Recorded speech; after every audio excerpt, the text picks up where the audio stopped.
2017 can be seen as the year of the revival of 3D platformers. From indie darlings like A Hat in Time, to juggernaut AAA releases such as Super Mario Odyssey, a genre once thought to be a relic of the past has made a triumphant return. That same year, Playtonic Games, a studio founded by 7 former Rare employees, released their first title, Yooka-Laylee.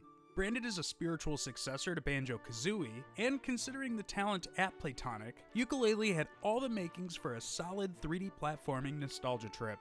Many praised its ambitions to emulate the Nintendo 64 style nostalgia, while others questioned the relevance of 3D platforming collect-a-thons. Playtonic Games took all of that criticism to heart, and as a result, presents Yooka-Replaylee. So what exactly is Yooka-Replaylee? It's kind of a pseudo remake slash remaster. Yooka-Laylee was a good game on its own, but Playtonic Games knew they could do better. Instead of opting for a sequel, the team rebuilt the original from the ground up to create their true vision. It's apparent how much the team truly cares about Yooka and Laylee. They wanted to create the best game possible, and now, with a larger staff and more funds, they were able to do so. While many fans would have likely preferred a sequel, Yooka-Replaylee refreshes the formula enough to feel remarkably different from its predecessor. While sailing the sea for treasure, Laylee crash lands their ship onto the cheekily named Shipwreck Creek. After spending weeks salvaging their vessel, the duo rescues the One Book, an anthropomorphic book capable of rewriting anything into existence. Shortly after, the One Book is captured by the nefarious Capital B and his henchman, Dr. Quack. With the One Book's power, Capital B plans to steal the world's literature and, in turn, resell them all for profit. Before his capture, the One Book released all of its pages, spreading them across the island. Without these pages, Capital B's plans are foiled. Yooka and Laylee must now traverse Capital B's company, Hivery Towers. Get it? Hivery? Hive? Because he's a bee, on a quest to collect the pages and stop the nefarious capitalism. The plot generally stays true to the original Yooka-Laylee, with pacing and dialogue seeing significant improvements. The story is told from the perspective of the duo themselves, retelling the events of the first game. This acts as an explanation for the changes that were made, and also allows for some smug fourth-wall-breaking dialogue. One noticeable difference is that the One Book is now sentient, something that wouldn't be explored until the 2D platformer, Yooka-Laylee and the Impossible Layer. Besides the One Book's sentience, there have been a lot of changes made to Yooka-Replaylee. For starters, the duo are now equipped with their entire moveset from the get-go. Yooka-Replaylee followed that Banjo-Kazooie formula, which had players unlocking new abilities as the game progressed. The change in having everything unlocked from the beginning allows players to become fully acquainted with the moveset early on. This also nullifies any obsessive backtracking and unnecessary padding. The controls have also been tweaked and revamped to allow for more accessibility. This includes the camera, which, in the original, was plagued with those wonky issues that many 3D platformers of the Nintendo 64 era faced. Jumping, swimming, rolling, gliding, everything just has a much more refined feel. These changes result in something that just feels much more modern, rather than feeling like a retro throwback. A major reason Yooka-Replaylee feels so much better is due in part to its performance. On consoles, the original Yooka-Laylee ran at a somewhat unstable 30 frames a second. This time around, things are running at a much smoother 60 frames a second. On the surface, the increased frame rate might not seem like a monumental jump, but the difference is much more apparent when you're actually hands-on. Moving around as Yooka feels smooth and reactive, and is generally a joy to control. With that said, there are some occasional frame drops. This happens predominantly when there are a lot of objects on the screen. This includes during boss battles with lots of enemy spawns, as well as when flying high above a level. These hiccups don't ruin the experience, but they were quite noticeable to say the least. There were also a couple of game-breaking issues that I encountered, including being locked in a room within a level, or boundary breaking through the game's geography.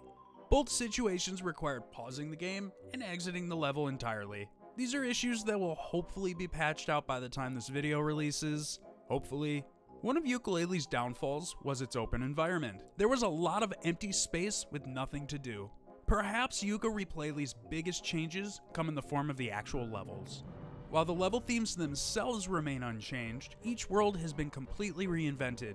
Every corner of every level is now littered with things to do.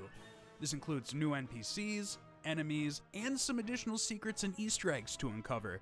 The levels themselves are now fully unlocked from the beginning, in stark contrast to Yooka-Laylee's expandable levels. This means worlds can now be completed in one sitting. This more modern approach helps with the game's progression and pacing. Each world now contains 50 pages, doubling the original game's count from 150 to 300. This increase leads to the collection of pages feeling less tedious and offers up more variety. Players only need to collect 120 to access the final boss, making no pagey mandatory. Yooka-Replaylee has a ton of collectibles, and keeping track of those collectibles has been simplified with an all-new map system. Throughout the levels, Yooka and Laylee will come across a new character, Mark the Bookmark. When found, Mark acts as a warp point, allowing the duo to fast travel to any found Mark location in that level. Optionally, the location of random missing pages can also be purchased from Mark. Pages that were already collected will automatically appear on the map. The inclusion of this new map system helps keep track of progression while also streamlining traversal. This accessibility feature is completely optional, meaning players can avoid its usage for an increased challenge. Those looking to 100% the game will definitely want to take full advantage. With Yooka and Laylee's moveset being fully unlocked from the beginning, supporting character Trouser has been slightly repurposed. Get it? Trouser Snake? Get used to the puns and wacky British humor because it's packed full of it. In the original, Trouser teaches new abilities in exchange for quills, the in-game currency.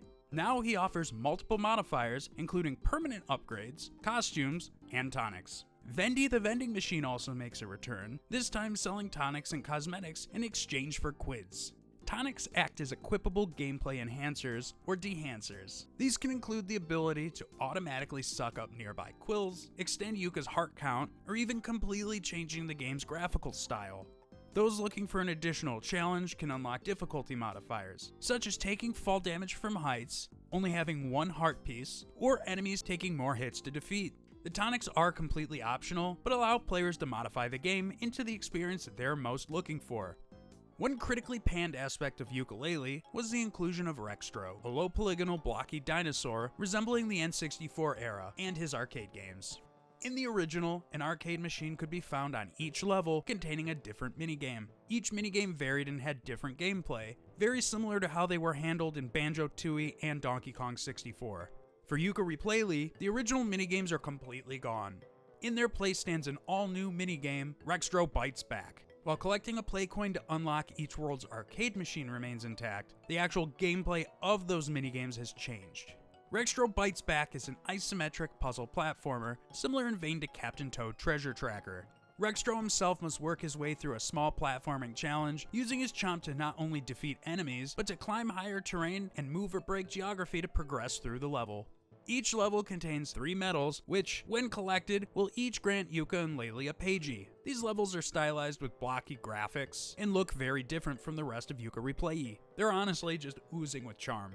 Hopefully Playtonic considers fleshing it out into a smaller spin-off title. They're so good. The biggest downfall is that there are only 8 levels in total. The Cardos sections of Yooka-Laylee were also mostly negatively received. Those challenges sought to emulate the Minecart sections of the original Donkey Kong Country trilogy. The reception was mixed, with many criticizing the difficulty. While the Cardos sections do return, they've been heavily modified. Immediately noticeable is the more zoomed out camera angle, allowing for more visibility of the track. Controlling Cardos' jumps and shooting his cannonballs feels much more reactive. Cardos challenges now offer 3 pages, each tied to collecting a specific number of gems. This encourages replayability without forcing the tougher aspect onto players. Playtonic clearly learned a lot in their time making Yooka-Laylee in the Impossible Lair. The original Yooka-Laylee wasn't a bad-looking game. While it was very stylized, its low textures gave it an almost unoptimized appearance. For Yooka-Replaylee, textures were completely remade, taking advantage of modern-day hardware. Areas that once felt flat are now much more lively. This is also due in part to the game's vastly improved visual effects. Everything looks brighter and crisper, and environments just feel way more alive. When Yooka's walking on grass, snow, or dirt, the environment reacts as expected. Lighting has also seen a vast improvement, looking much more realistic due to ray tracing. The menus and text have also been reworked, vastly improving the quality and resolution. The visual improvements help Yooka-Replaylee look and feel like a game of this decade. The original game's composition, by Grant Kirkhope, David Wise, and Steve Burke, remains intact. However, they've been rearranged by the Prague Philharmonic Orchestra. Players who would prefer to listen to Yooka-Laylee's original soundtrack are in luck. one of the many tonics that can be purchased from Vendy, swaps out the orchestral tracks in exchange for the originals. The original soundtrack was great, however the usage of the actual live orchestra really takes things up a notch. The result is just a much richer and overall more robust sound. Some of the team behind Playtonic Games are responsible for shaping the 3D platforming genre. Their tenure at Rare brought many classics that are still beloved today. Initially, it was disappointing to learn that their next project was a remake and not a sequel. Having played the original Yooka-Laylee truly enriches the experience. So many aspects have been completely overhauled that fans of the original will appreciate. On the other hand, it really will work out great at being someone's first exposure to the world of Yooka and Laylee. The first Yooka-Laylee was Playtonic Games' attempt to revitalize that classic Nintendo 64-style collect-a-thon 3D platforming. Yooka-Replaylee aimed to take that formula and modernize it for contemporary gamers, and they have absolutely succeeded. While Yooka-Replaylee makes its predecessor obsolete by comparison, the experience itself stands alone as a mighty fun 3D platforming adventure. I guess I'd have to say, Yooka-Replaylee is worth a replayee. A lizard